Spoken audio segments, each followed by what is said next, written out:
اليوتيوب لإذاعة الجزائر الدولية. لمزيد من الأخبار تابعوا radioalgerie.dz/Radio Algérie International.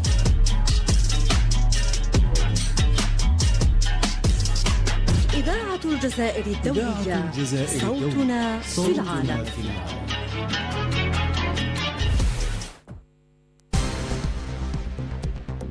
With Radio Algeria International, you will not miss a single major political or economic event. Radio Algeria International, our voice in the world.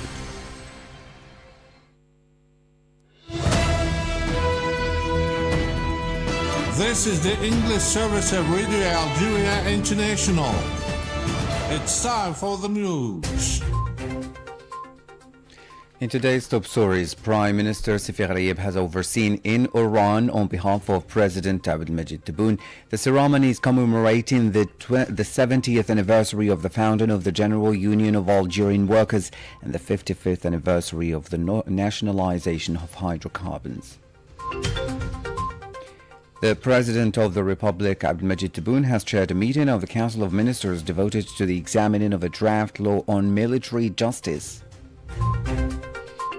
Palestinian Foreign Minister Arab Kian Shaheen Varsan has affirmed that the persistent impunity of has encouraged the Israeli occupying authorities to carry on their crimes against the Palestinian civilians.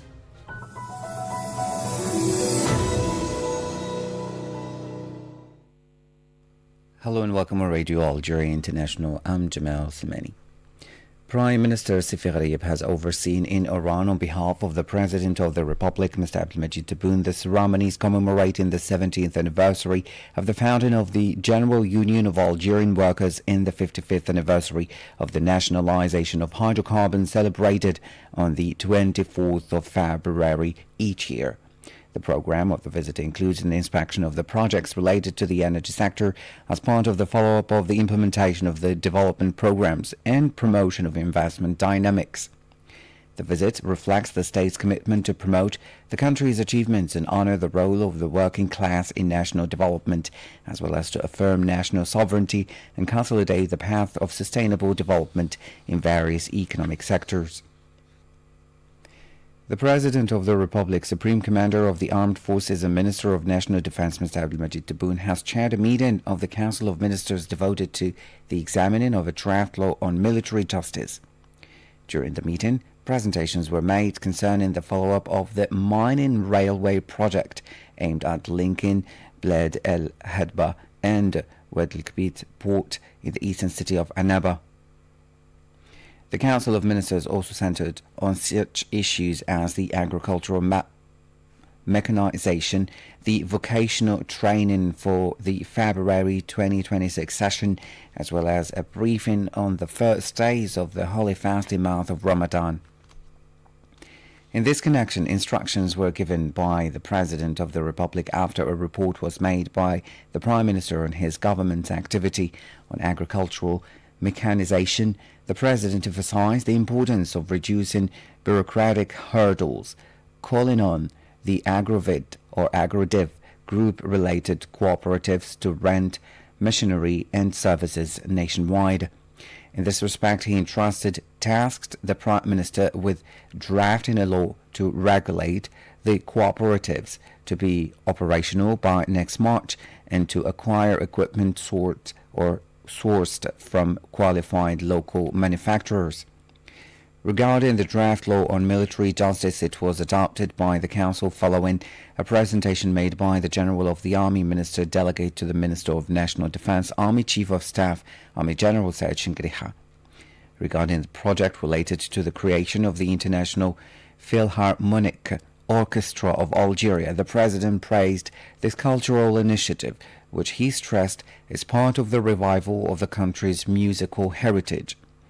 Regarding the vocational training for the 2026 February session, the President of the Republic stressed the importance of introducing new specializations in strategic fields for Algerian and African trainees. President Tebboune appointed Mr. Lebou Mohamed Lamine as governor of the Bank of Algeria. And now to other news. The Organization of Arab Petroleum Exporting Countries has highlighted the efforts made by Algeria in the development of green hydrogen, a move likely to strengthen its role as an energy partner for Europe. Masoud Shafi has more. In its latest report entitled Evolution of New and Renewable Energies and Issues of Energy Transition and Climate Change, the organization praised the remarkable developments observed in Arab countries, including Algeria, in the field of green hydrogen, which the organization considers a strategic solution to support the transition to a low-carbon model. The report praised Algeria's efforts to establish a 50-megawatt semi-industrial green hydrogen plant in Erziou and finalize the legal and institutional framework for hydrogen activities, noting its growing role as a strategic partner of Europe with abundant solar and wind resources, modern infrastructure, and direct pipelines to European markets. In this context, the report welcomed the multilateral South H2 Hydrogen Corridor project, officially announced in January 2025, which aims to transport 4 million tons of green hydrogen annually from Algeria to Europe, representing nearly 10% of Europe's projected demand by 2040. The organization noted that energy transformation efforts deployed by several Arab countries are an unavoidable option, reflecting stronger commitments to emission reduction and energy security amid growing global interest in clean energy, prompting new large-scale projects and rising investment across the region. The renewable energy sector, mainly solar, wind, and hydro, has seen growing global interest due to the urgent need to address climate change, exemplified by China's 3.89 terawatt capacity by 2025, promoting Arab countries to support clean energy for economic diversification, energy security, emission reduction, and efficient resource use. The organization relied in its report on the tangible progress recorded in several countries that rushed to invest in renewable energy, such as Saudi Arabia, Kuwait, Egypt, and Algeria. Now to the Middle East. The Palestinian Foreign Minister Arabkian Shaheen Varsan has affirmed that the persistent impunity has encouraged the Israeli occupying authorities to carry on their crimes against the Palestinian civilians. Addressing the 61st session of the UN Human Rights Council meeting in Geneva, she stressed that the Israeli occupying authorities were perpetuating the acts of genocide and the forced displacement of the Palestinian, imposing by force a colonial reality in blatant violation of the international law and the UN Charter. لقد طال انتظار شعبنا لتدخل دولي يعالج جذور المأساة. The Palestinian people have long awaited an international intervention to attack the root causes of this tragedy, which would enable them to exercise their inalienable right to self-determination, including the establishment of their independent state based on a two-state solution. Over the past decades, we have witnessed our lands being taken and the same crimes being repeated without any real accountability. This systematic impunity stems from a lack of political will to enforce international law, and that has allowed for war crimes, crimes against humanity, and genocide to continue. Some attempt to cover up the enormity of these crimes, either by equating the victim with the perpetrator, by disregarding the colonial nature of the occupation, or by adopting false narratives. Even the United Nations and the Human Rights Council mechanisms have been attacked, as have the international courts, and this instead of holding criminals accountable for their war crimes. بدلاً من مساءلة ومحاسبة مجرمي الحرب. This came as UNRWA deplored the continuing forced displacement of the Israeli occupying authorities of the inhabitants of Gaza and stressed the necessity of allowing sustained, safe access to humanitarian aid to avert further suffering in the enclave. In a message posted on social networks, it affirmed that about two-thirds of the population were living in overpopulated areas, often in tents that offer little protection against the bad weather conditions. The UN High Commissioner for Human Rights, Volker Turk, raised the alarm about the disastrous humanitarian situation in Gaza, where the population's needs remain tremendous. The situation in Gaza remains catastrophic. Palestinians are still dying from Israeli fire, cold, hunger, and treatable disease. The aid allowed in is not enough to meet the massive needs. There are concerns over ethnic cleansing in both Gaza and the West Bank, while Israel is accelerating efforts to consolidate unlawful annexation. Meanwhile, Spain has called on the European Union to adopt a firmer position regarding the humanitarian crisis besetting the Gaza Strip and the Israeli expansionist plan in the West Bank. Spain's Foreign Minister José Manuel Álvarez recalled that the EU had the necessary instruments to put pressure on the Israeli occupying authorities. The World Food Programme has said that there are new evidence indicating that famine conditions are worsening in the most vulnerable areas of Sudan, warning of the risk of famine spreading to 20 additional areas in the Darfur and Kordofan states. Masoud Shafi again.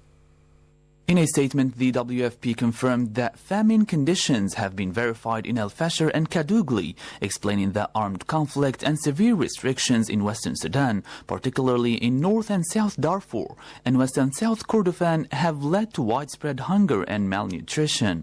According to the latest integrated food security phase classification, 21.2 million Sudanese, representing 41% of the population, face high acute food insecurity, while conflict has forced over 12 million people, or 1 in 3, to flee their homes, creating the world's largest displacement crisis. The WFP warned of a huge gap existing between needs and resources, predicting a worsening of the situation from February, and called for an end to the violence and safe, uninterrupted humanitarian aid to prevent further loss of life. In this connection, the Sudanese Ministry of Foreign Affairs specified that any proposal to end conflict and establish peace must consider the country's supreme interests, Sudan's national security, full national sovereignty, territorial integrity, the unity of its institutions, and its territorial integrity. Earlier, a U.S. senior advisor, Mis'ad Boulos, proposed a 5-point strategy to end the conflict in Sudan, calling for an immediate humanitarian truce, a transition towards a civilian government to prevent an institutional collapse, and the setting up of a UN mechanism to oversee humanitarian access and gradual negotiations toward a permanent ceasefire and security agreements. In this connection, the UN High Commissioner for Human Rights, Volker Turk, insisted on the importance of accountability to end the atrocities besting Sudan for nearly 3 years now. In Sudan, there needs to be accountability for all violations by all parties, notably the war crimes and possible crimes against humanity committed by the Rapid Support Forces in Al-Fasher.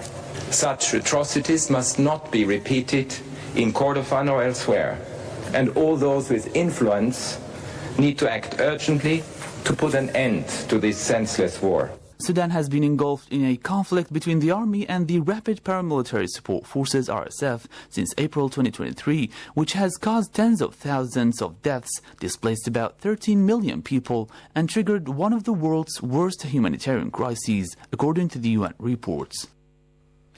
Mexico has deployed 10,000 soldiers to the west of the country to contain the violence triggered by the death of the country's most wanted drug lord, which has left dozens dead. The government has announced that it will send in an additional 2,500 soldiers to Jalisco, bringing the number of troops deployed since Sunday to 10,000. This is Radio Algeria International. Stay tuned.